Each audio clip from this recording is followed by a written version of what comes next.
안녕하십니까. 베르시트 교회 이에스더 목사입니다. 제가 계속해서 어렵고 무거운 이야기들을 하게 됩니다. IMF가 곧 옵니다.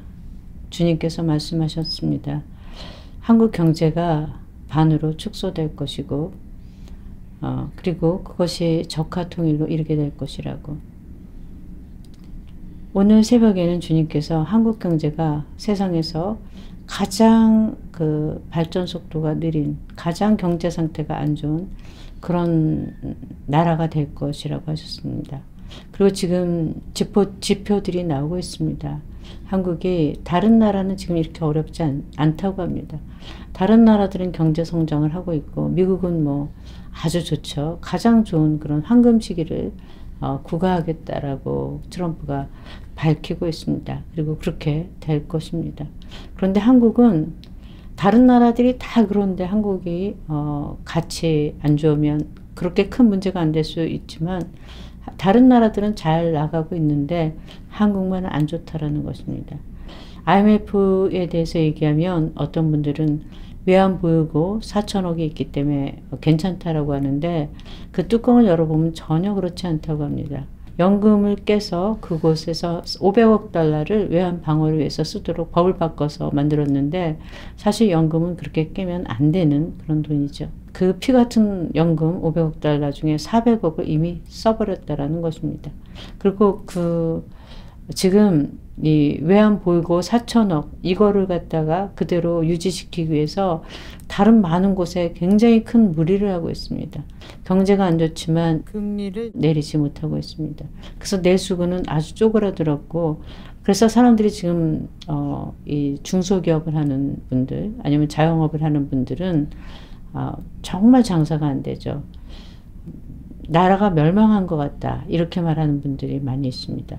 이걸 갖다가 풀어줄 수가 없습니다. 외환을 방어해야 되기 때문에 지금 1460 이런데 이걸 방어하지 않으면 그냥 자연스럽게 놔두면 1500 그냥 넘게 갈 것입니다.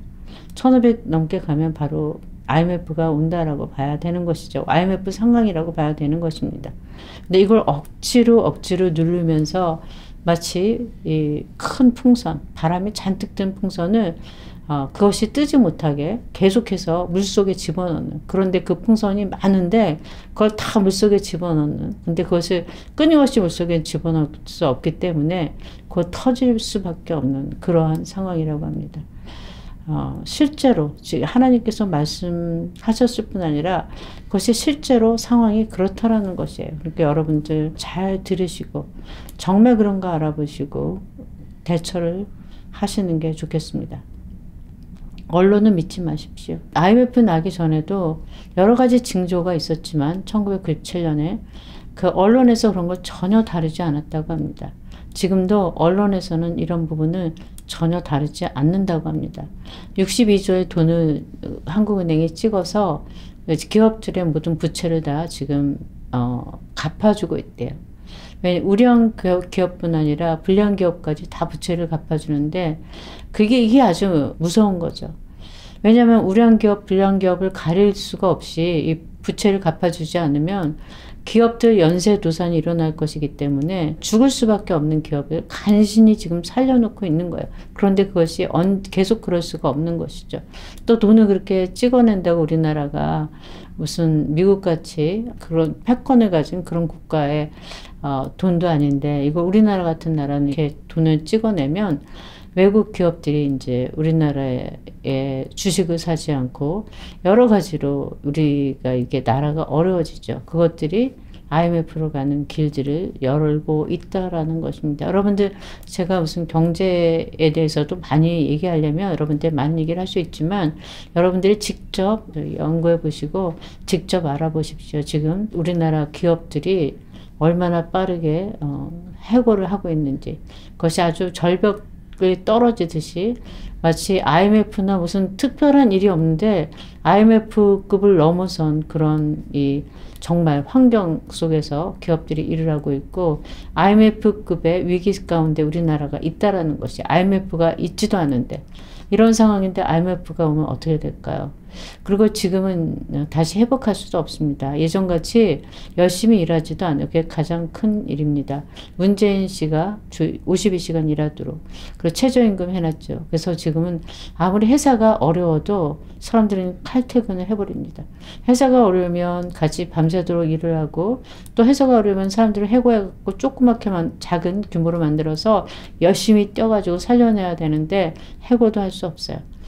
그래서 큰 회사가 그냥 살아날 수 있는데도 살아나지 못하고 다 망해가는 거. 이것이 한국의 현실입니다.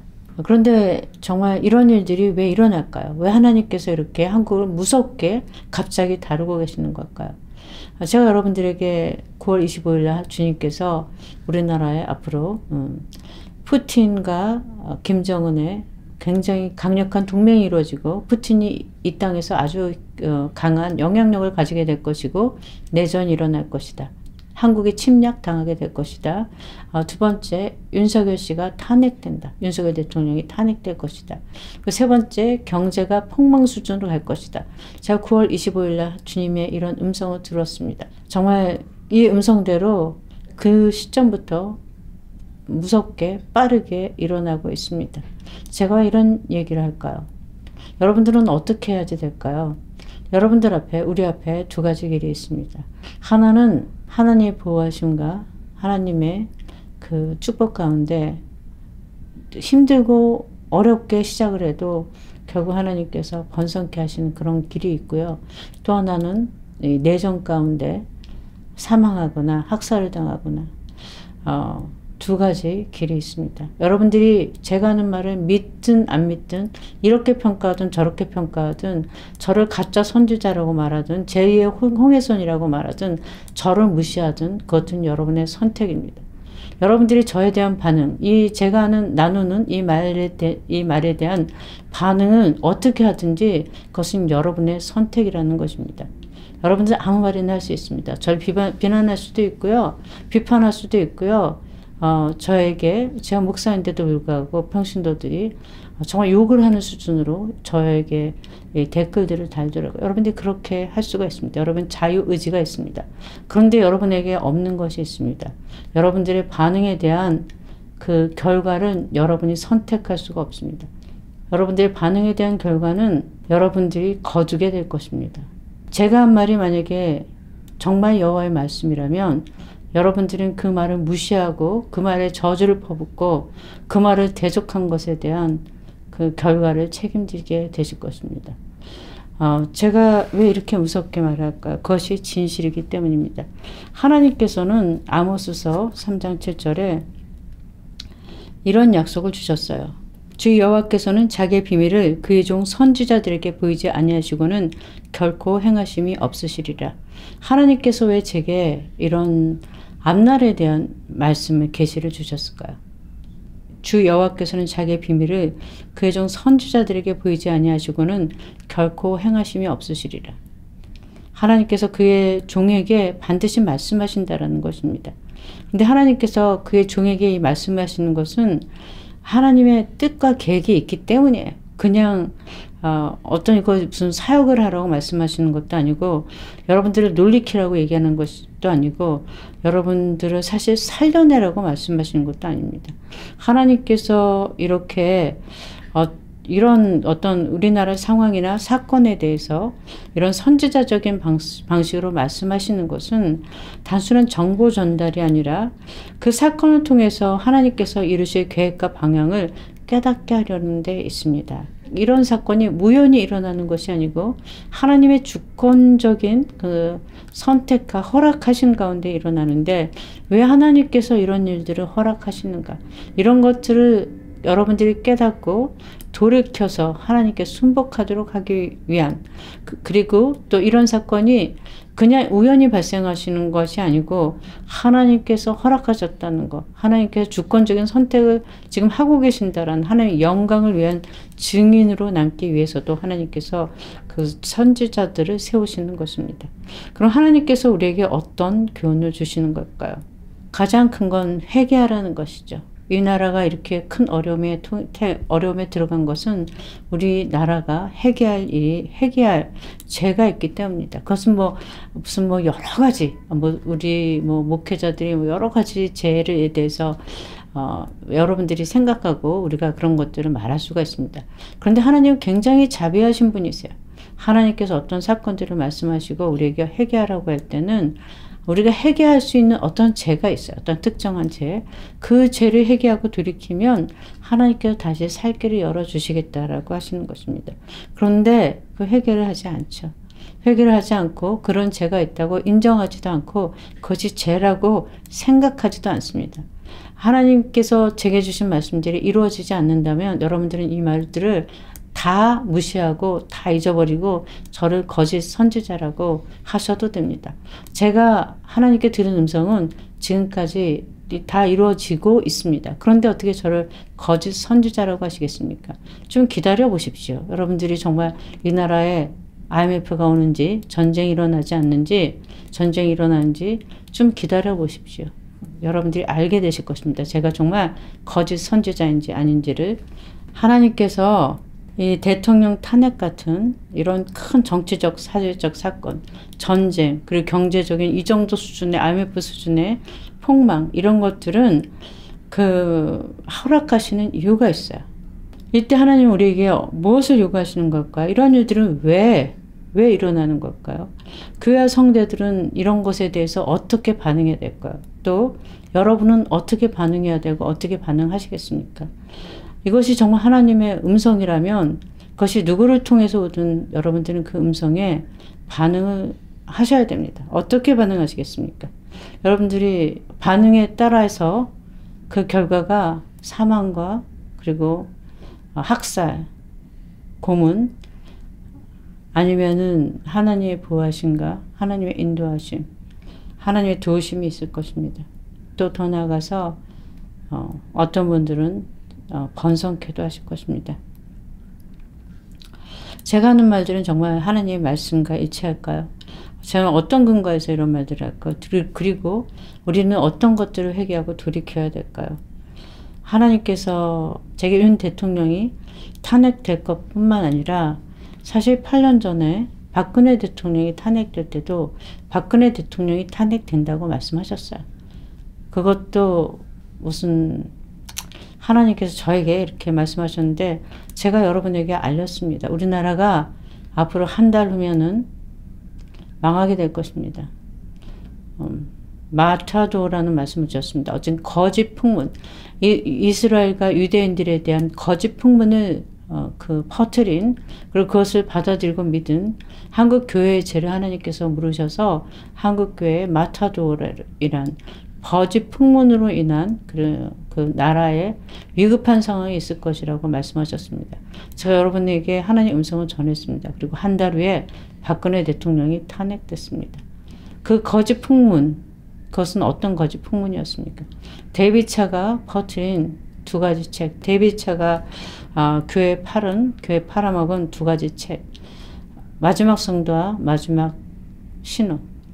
여러분들은 그 책을 읽고 그 책에 동조하고 그 데이빗 차를 데려다가 자신의 교회에 세우고 데이빗 차를 칭찬하고 데이빗 차를 높이고 그 책을 사가지고 이 성도들에게 나눠준 목사님, 여자 목사님이 있습니다. 100권을 사서 나눠주고 그 여자분만 있습니까? 기라성 같은 목사님들, 지금 굉장히 거룩하다고 그렇게 인정받고 있는 그런 목사님들, 박모 목사님. 그리고 어떤 분은 심지어 그 데이빗 차의 본을 받아서 더 나가서 시온의정서를 5,000부를 찍어서 사람들에게 나눠줬습니다. 그리고 많은 교회에서 그를 채웠고, 그를 데려다가 맨날 그 강단 아주 내준 새내노래교회, 이런 교회들, 그 책이 30만 권이 팔리게 한 그 교회 목사님들, 그런 목사님들이 이 책임에 가장 데이빗 차와 더불어 이런 사태에 대한 책임이 있습니다. 이런 박근혜 대통령이 탄핵되기 1년 1개월 전에 하나님께서 데이빗 차의 책, 이 책을 이렇게 이 나라 백성들이 받아들이고 반유대주의, 이것을 갖다 퍼뜨린 죄를 묻겠다고 하셨어요. 그래서 제가 무거운 마음으로 그 책에 대해, 그 책이 왜 진실이 아닌지를 다 밝혀가지고 그것을 소책자로 만들어서 사람들에게 배분을 했습니다. 당시에 이스라엘 사역단체의 연합체에서는 제 말을 받아들였어요. 그런데 보통 그 이스라엘 축복해야 된다라고 이스라엘에 대해서 그렇게 이해하고 있는 그런 사람들이 아닌 분들은 저에게 비난을 하고, 데이비차같이 거룩하고 데이비차같이 흠잡을 수 없는 사람에게 이런 얘기를 한다고 저를 형제를 고소하는 자라고 그렇게 저를 비난했습니다. 저는 그 당시에도 데이비차의 여러 가지 비리에 대해서 알고 있었어요. 데이비차가 처음부터 고등학교를 나왔고, 그리고 정말 고등학교 나오고 사회 경험도 없고 거의, 그리고 군대 갔다 나와서 그냥 이 책을 인터넷에서 떠도는 거, 그 책을 갖다 그냥 떠도는 자료를 취합을 해서 이 책을 만들었고, 이 책에 대한 내용도 모르고 이 책을 팔았다라는 거 제가 알고 있었습니다. 그런데 저는 그런 사실, 어떤 개인적인 일들에 대해서는, 개인적인 비리에 대해서 말하지 않았고, 책 내용만, 그 책 내용이 진실이 아니라는 것을 밝혔습니다. 하나님께서 밝히라고 해서. 근데 그것을 밝혔는데 소수만 그걸 받아들였어요. 대다수는 그걸 거부했습니다. 한국 교회는 그게 무슨 잘못이야. 아니 이스라엘 정도는 그냥 뭐 짓밟아도 되는 거 아니야. 이스라엘에 대해서 그런 말을 한다고 그것이 무슨 큰일이야 라고 말을 했어요. 데이비차가 쓴 책에 두 가지 이야기가 있습니다. 여러분들은 어쩌면 저 얘기를 왜 또 하지? 저 말을 왜 또 하는 거야? 라고 생각할 수 있습니다. 여러분들이 만약에 그렇게 생각한다면 여러분들은 이 하나님의 말씀이 정말 얼마나 위중한 것인가. 하나님의 말씀이 얼마나 정확하게, 여러분들은 하나님 말씀은 그냥 달리는 열차 같아요. 그 앞에 그 선로에 앉아 있거나 달리는 열차가 오는데 그걸 맞서서 그 차를 몰고 그 달리는 선로로 뛰어들면 안 됩니다. 근데 여러분들이 이런 하나님의 말씀, 이 유대인들에게 준, 아브라함에게 준 창세기 12장 3절에 너를 축복하는 자를 축복하고 너를 저주하는 자를 저주하겠다. 이것이 하나님께서 아브라함을 통해서 이스라엘 세우고 이렇게 해나가는 그 수많은 언약 가운데, 우리 그 하나님과의 언약 가운데 우리가 서 있습니다. 우리가 예수 그리스도는 그 언약을 성취하기 위해서 오신 분이시죠.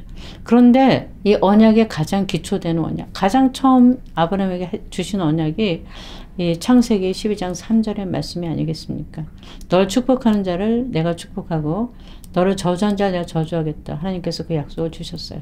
그리고 그 약속은 그 아브라함에게 주신 그 약속은 역사를 통해서 지속적으로 가장 강력하게, 그리고 가장 기본적으로 인류에게 하나님께서 그 복과 저주를 내리실 때 그 기준이 되고 있습니다. 아브라함을 축복하는 자는 자동적으로 축복을 받고, 아브라함을 저주하는 자는 자동적으로 저주를 받습니다. 유대인들은 역사적으로 많은 그 고통과 많은 학살, 많은 이 고난을 경험했습니다. 그런데 유대인들이 히틀러에 의해서 600만 명이 죽은 이런 사건은 역사적으로 없었습니다.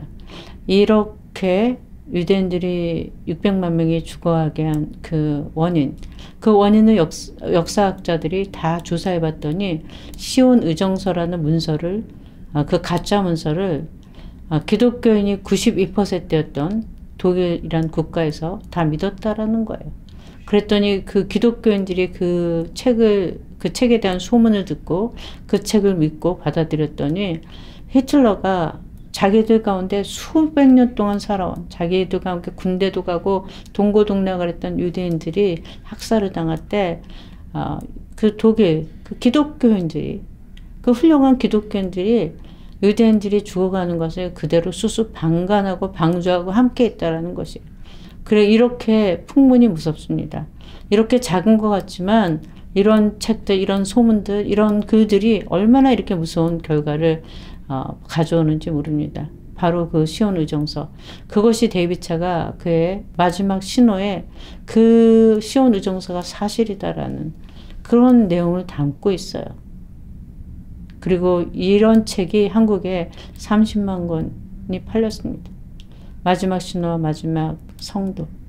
바로 이 행동, 이것이 전혀 회개되지 않았어요. 제가 그 이스라엘 사역 단체가 받아들였기 때문에 하나님의 진노가 거둬졌을까? 우리나라 망하지 않을까? 왜냐면 하나님께서 자기 경고하셨기 때문에 너희 나라가 이 제약 때문에 망할 거라고.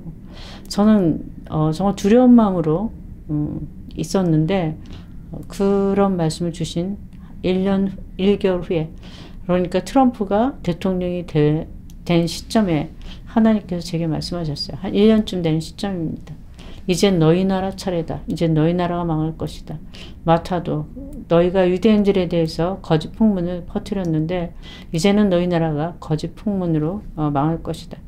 이것은 하나님께서 이스라엘의 적들에게 늘 행하시는 방법 중에 하나입니다. 하나님은 이스라엘의 적들을 어떻게 심판하느냐면 이스라엘의 적들이 이스라엘에게 행한 대로 심판을 하십니다. 이집트에서 바로가 유대인의 장자를 죽였습니다. 하나님께서도 이집트의 장자들을 다 죽였습니다. 바로가 이집트의 장자들, 남자아이들을 나일강 속에 빠뜨렸습니다.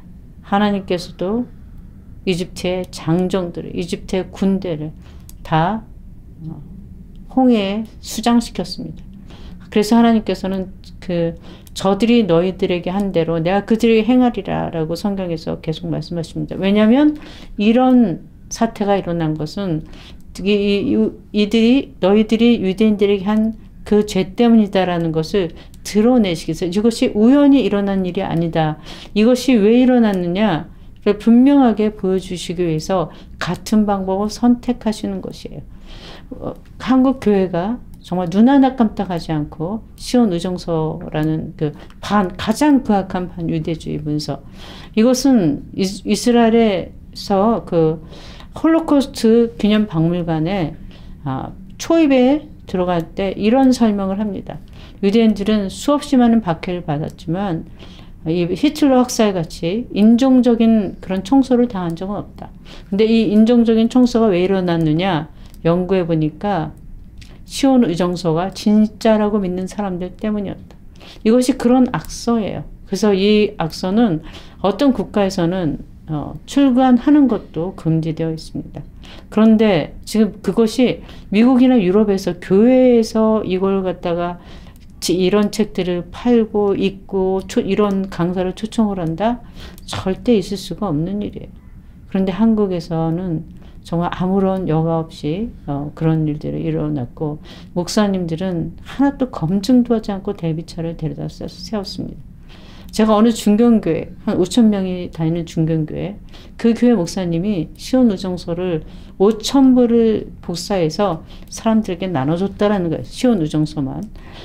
그래서 제가 참 그 목사님을 뵙고 정말 그 목사님한테 진실을 얘기하고 그 목사님이 좀 회개하고 한국 교회에 내가 잘못했다라고 말하면 이 한국 교인들이 좀 돌아서지 않을까 그런 생각을 했어요. 그런데 어떻게 해서 그 목사님을 만나게 됐습니다. 하나님 제가 어떻게 해야 될까요? 그래서 저는 자료를 다 만들어서 정성껏 준비해서 가져갔습니다. 그래서 제가 그 목사님을 뵙고 그 자료를 드리려고 하는데 주님께서 이렇게 말씀하셨어요. 그런 얘기하지 말고 데이비차 고등학교 나왔다라는 얘기를 해라. 고등학교 나오고 책을 썼다. 그래서 제가 그분을 만나서 자료도 드리고 무슨 얘기를 하는데 그분이 아주 좋은 얼굴로 저를 보면서 그러냐고 하는데 전혀 이걸 듣지 않는 게 보여요. 근데 제가 그분에게 데이비차 고등학교 나오고 이 책 썼습니다. 그 순간에 그분이 깨졌어요. 그래서 제가 깨달은 게 있어요. 데이비차의 거짓말, 서울대 나왔다. 그리고 무슨 경제학을 공부한 것처럼 어디 IT 기업을 한 것처럼 강남의 상류사회에 올린 거 이런 어떤 그 배경으로 깔아놓은 이런 것들 때문에 그가 정말인지 그가 그 책의 내용인지 그런 거 전혀 검증하지 않고 목사님들이 믿었구나. 서울대를 나왔다는데 서울대 경제학과를 나왔다는데 서울대 경제학과 대부분의 경제에 대해서 모르지 않습니까? 그래서 데이비차가 말하면 그걸 검증할 생각을 전혀 싹부터 잘라버린 거예요. 데이비차가. 참 나쁜 악질적인 사람이라고 봅니다. 그 책 초반에 제 처음 초안에는 그렇게 썼어요. 자기가 이 책을 다 검증을 했으니 공문서 수준의 정확한 글이니 당신들은 그냥 읽기만 해라. 검증할 생각하지 말고. 검증할 생각하지 말고라는 말은 없지만 검증 자체를 못하게 했어요. 데이비차가. 이 책을 갖다가 자기 공문서 수준으로 다 검증했다. 자기 이름 뭐 데이비 주니어 차다. 그리고 마치 연구소를 차려서 했다. 뭐 천사가 와서 이 책을 쓰랬다. 이런 식으로 사람들이 검증할 수 없도록 막았어요. 검증하면 자기가 안 되니까. 그리고 데이비차는 자기가 무슨 아주 고급 정보를 아주 위험한 기밀을 나누기 때문에 그 CIA나 세계 정부가 자기 마치 추적하고 쫓아가고 그래서 자기를 이렇게 숨기고 있는 것처럼 그렇게 거짓말을 하면서 교회를 농락하고 교회 재단을 더럽히고 그런데 사람들은 정말 웃기죠. 데이비차는 사기꾼이고 그런 건 다 사기인데 그 데이비차에게 넉나가듯이 쳐다보고 듣고 그리고 그 데이비차의 모든 얘기를 갖다 수긍을 하고. 그런데 그것이 작은 죄라고 생각하십니까? 교회를 그렇게 재단을 이렇게 농락해도 되나요? 교회 목회자들이 그렇게 농락해도 됩니까? 그런데 바로 그렇게 유대인들에 대해서 허무맹랑한 이야기들을 믿은 것. 그것을 그 방법대로 하나님께서 갚으신 게 박근혜 대통령 탄핵 사건이에요.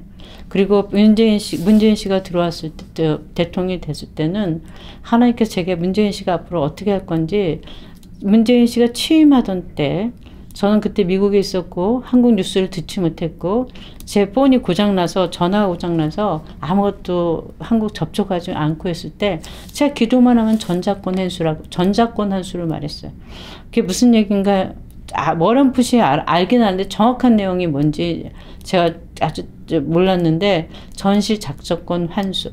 우리나라가 자주 국방을 해야 되니까 전쟁 때도 우리가 지휘를 해야 된다. 이 나라 영토는 우리의 것이기 때문에. 근데 문제는 미군은 세계 어느 곳에 주둔하든지 그들이 전시작전권을 갖지 다른 나라의 지휘를 받지 않아요. 그 전지 작전권 환수는 나가라는 뜻이에요. 그래서 하나님께서 저들이 미군 철수를 요구할 것이다. 그 말씀을 주셨는데 나중에 핸드폰이 다시 사가지고 개통하고 보니까 이미 문재인 씨가 자기가 대통령을 있으면서 하고자 하는 일 중에 하나가 전시 작전권 환수였어요. 그걸 다 이루지 못했죠. 왜냐하면 그걸 하나님께서 문재인 씨가 우리나라를 교회 죽이기를 할 것이고 여러 가지 말씀하셨는데 그대로 거의 다 됐습니다. 근데 초반부터 정말 죽자고 기도했어요. 왜냐하면 하나님께서 그때 우리나라 이런 일이 일어난다고 할 때는 제게 같이 오는 말씀이 있었어요. 이거는 우리가 죽자고 기도하면 이건 바꿀 수 있다. 그래서 정말 죽자고 기도했습니다. 무슨 제가 외국으로 하나님께서 이번에는 나가라고 하셨어요. 저에게 피하라고. 이런 일들은 이루어질 것이라고 피하라고 하셨는데 그때는 이것에 대해서 기도하는 것도 하지 말라고 하셨습니다. 근데 문재인 씨가 대통령 됐을 때 우리나라가 작용화될 것이고 망할 것이라고 하셨을 때는 기도하면 바뀌어진다라고 하셨어요. 그래서 저는 그때 정말 하루에 2-3시간씩 자면서 기도를 했습니다. 기도를 안 해본 것이 아니에요. 제가 그 전에 예적구 선한길은 제 자비량으로 사역을 했습니다. 우리나라 교회를 위해서 10년 동안 제 자비량으로 이 영상 사역을 했던 것입니다. 우리나라 교회를 위해서도 제가 해본 한 10년 일을 했고요.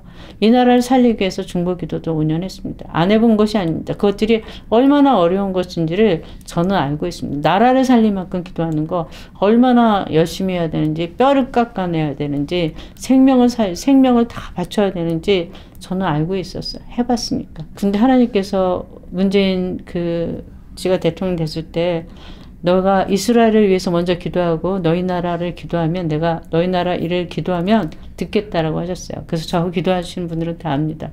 제가 이 나라를 적화시키지 않고 이 나라를 이스라엘 대적하게 만드는 나라로 만들 정치인을 제거해달라고. 이 나라를 적화시키고. 제거해달라고 제가 그 중보자들하고 1-2시간 기도했을 때 하나님께서 조국을 제거시키겠다고 하시고 제거하셨습니다. 그것은 정말 기적 중에 기적이었어요. 그리고 윤석열 씨가 공수처장에 대해서 이 우파를 죽일 거라고 모두가 두려워할 때 하나님께서 제가 윤석열 씨가 우파 편을 들 것이고 그가 리더가 될 것이라고 말씀하셨어요. 아무도 예상하지 못했을 때 하나님은 그런 말씀을 주셨고, 그래서 그렇게 기도를 했고 그렇게 됐습니다. 하나님께서 주의 종에게 말씀하셨어요. 그것은 이유가 있습니다. 이스라엘이 그만큼 중요하다는 것이에요. 예수님이 곧 오십니다. 예수님이 오시는 이 길은 이스라엘의 회복과 밀접한 관계가 있습니다. 이스라엘의 회복 없이 예수님 오시는 길이 준비되지 않습니다. 이스라엘 오실 것이고, 하나님께서 유대인들에게 주신 그 약속들이 다 성취되면서 예수님이 오실 것이기 때문입니다. 그래서 이 나라는 정말 하나님께서 한국을 이스라엘 예수님 오시는 길을 준비하는 나라로 쓰시기를 원하셨지만 듣지 않았어요. 이번에 하나님께서 9월 25일 날 이 나라에 이런 사태가 일어난다. 대통령이 탄핵되고, 그리고 경제가 망하고, 내전이 일어나고, 킬링필드가 온다 라고 말씀하실 때 저한테 제가 그것을 막아서는 기도를 해야 되나 싶었어요. 근데 그때 정말 무거운 마음 가운데 하나님 앞에 나갈 때 이런 생각이 들었어요. 제가 그렇게 열심히 기도했는데 지난해 5월에 지난해 4월쯤에 하나님께 제가 탄식을 했어요. 그전에도 데이비차가 저렇게 잘 나가서는 하나님께서 아브라함의 자손을 축복하는 자를 축복하고 저주하는 자를 저주한다. 하나님께서 이 교회를 우리나라를 심판하는 이유가 이 반유대주의 때문에 이걸 믿지를 않습니다. 사람들이. 하나님 이 사건 하나님께서 정말 다루시지 않으면 믿지 않을 것입니다. 그랬더니 하나님께서 4월 달에 내가 데이비차를 다루겠다. 이제 심판하겠다. 이제 하나님께서 많이 참으셨어요. 그런데 데이비차 그 말씀을 주셨고 제가 그걸 여러분들에게 나눴습니다. 말했습니다. 저 혼자 하는 얘기가 아니에요. 그 한 달 후에 홀로코스트가 일어났어요. 그 홀로코스트 기간이었을 때 데이비차의 사건이 터졌습니다. 근데 사람들의 반응이 그의 그 여성 편력 그리고 재정 문제에만 관심이 있었어요. 그가 쓴 책, 정말 하나님께서 우리나라를 흔들고 데이비차 사건을 갖다가 그 뚜껑을 다 이렇게 드러내신 그 목적, 하나님의 의도하고는 아무 상관없이 사람들은 이스라엘에 대해 반유대주의에 전혀 관심이 없었어요. 그리고 제가 그렇게 이 나라를 살려보겠다고 밤잠을 안 자고 정말 생명을 다해서 기도해서 이 나라를 평강으로 그렇게 하는데 기도하고 있었을 때 그 열매는 데이비차가 다 먹었더라고요. 데이비차라는 그 목회자가 40대 중에 타의 추종을 불허하는 그와 비견될 사람이 아무도 없는 그러한 목회자로 추앙을 받게 되었어요. 아니 이 나라를 위해서 기도하면 뭐합니까? 이 나라 뭐가 변하죠? 데이비차를 추앙하는 데이비차가 그냥 거기 자리에 간 게 아니에요. 아주 처음부터 무슨 이렇게 뭐 우리나라 그 기독교에 명망 있는 사람들 다 자기의 병품처럼 이사직을 주고 이사직 그냥 하는 거 아닙니다. 다 페이가 나가죠. 그런 걸 다 해가지고 무슨 전직 그 장관 기독교인으로서 신학대 백석대 대학원 교수라든지 무슨 할렐루야 교회 목사님 이런 명망가들을 다 주변에 쫙 이렇게 병풍처럼 두르고 그래서 제가 데이비차에 대해서 그에게 글을 쓰고 책을 쓰고 그랬을 때 사람들이 저한테 하지 말라 그랬어요. 데이비차 무섭다고.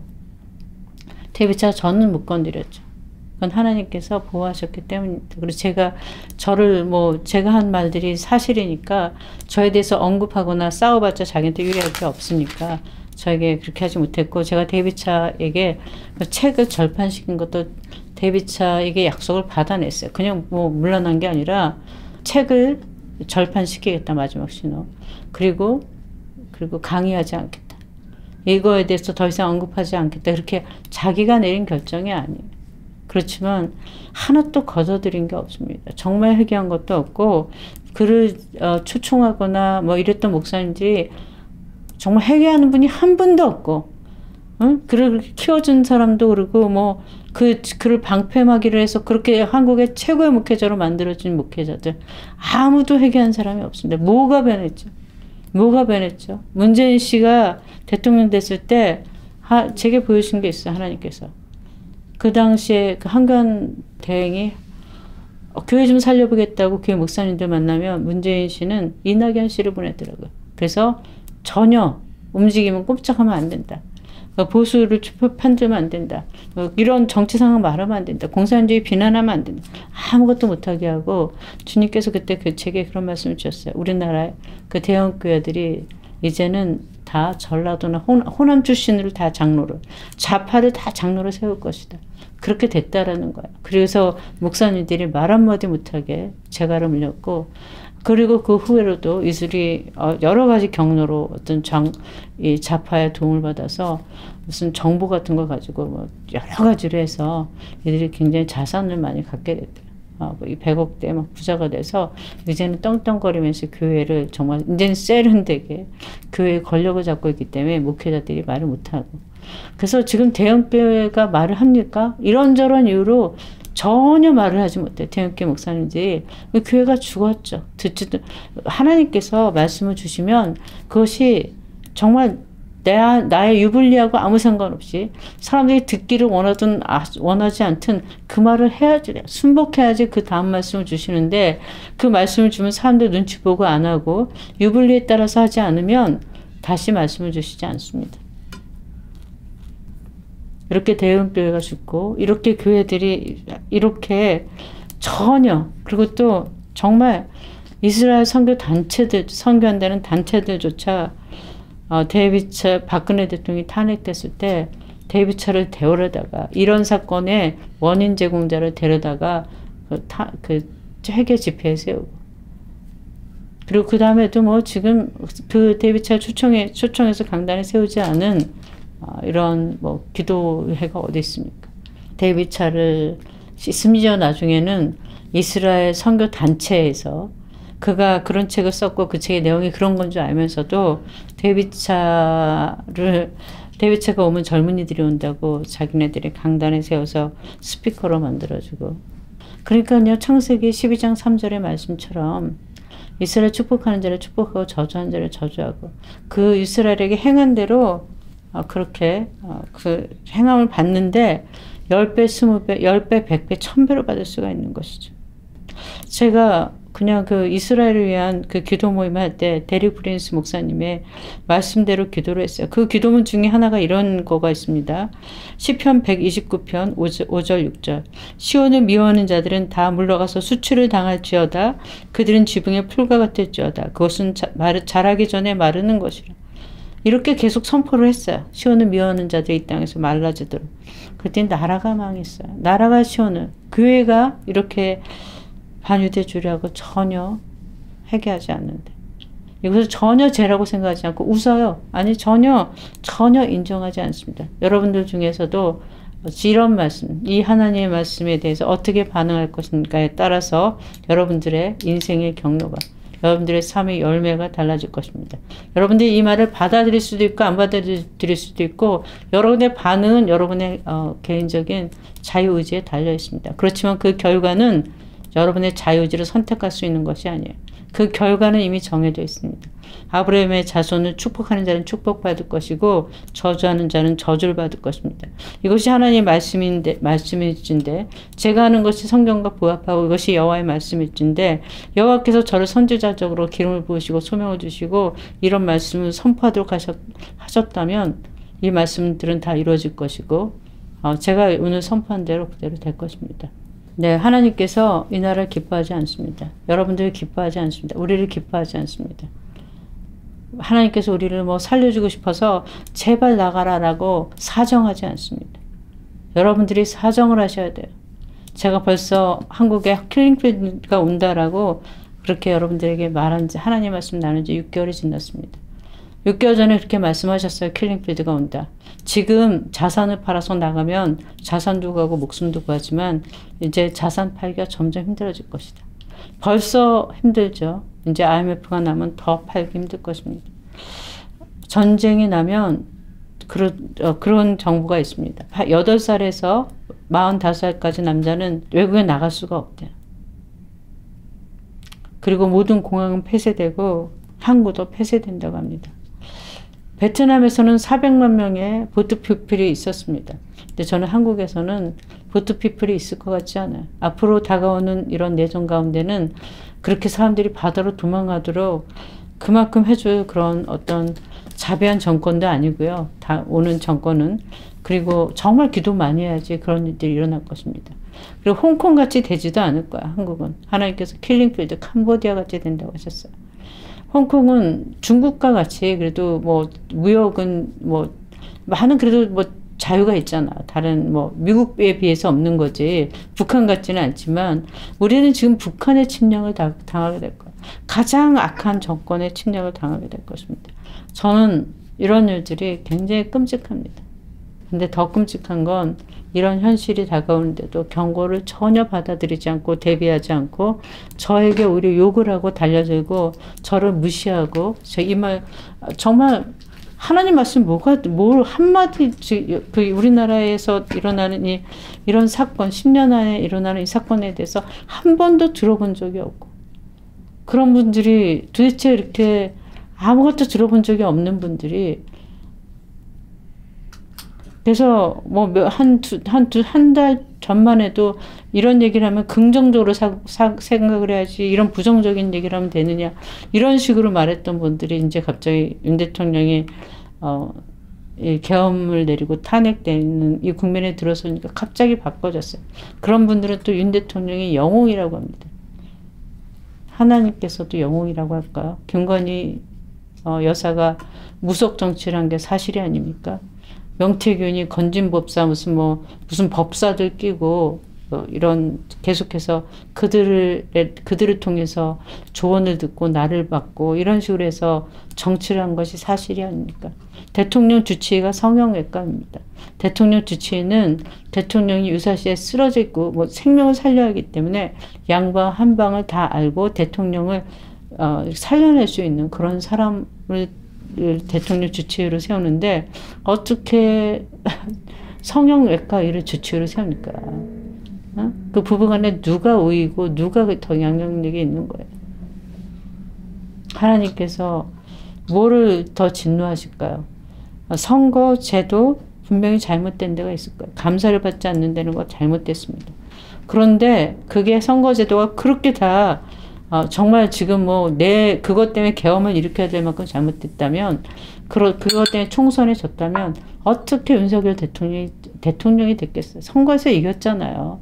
국힘이 처음 선거에서 이겼어요. 지난 선거에서 진 거의 가장 큰 문제는, 선거 제도의 타락이 아니라, 김건희 여사의 디올백 사건, 유난 갈등, 그 경제적인, 그 의사들 벌집을 쑤셔놓고, 그리고 이 정부가 세수가 모자라니까 너무 탈탈 털었어요. 여러 가지 그런 복합적인 요인이 아주 큰 요소지, 어떻게 그걸 다 잘하고 이길 수밖에 없고, 모두 다 칭찬하고, 모두 다 원하는 정부였는데, 그런 어떤, 이 디올백 사건 없고, 정말 깨끗한 정부였는데, 그리고 당도 그냥, 대표와 대통령이 화합해가면서 하나가 돼가지고, 으쌰으쌰하고 잘하고 있었는데, 억울하게 졌습니까?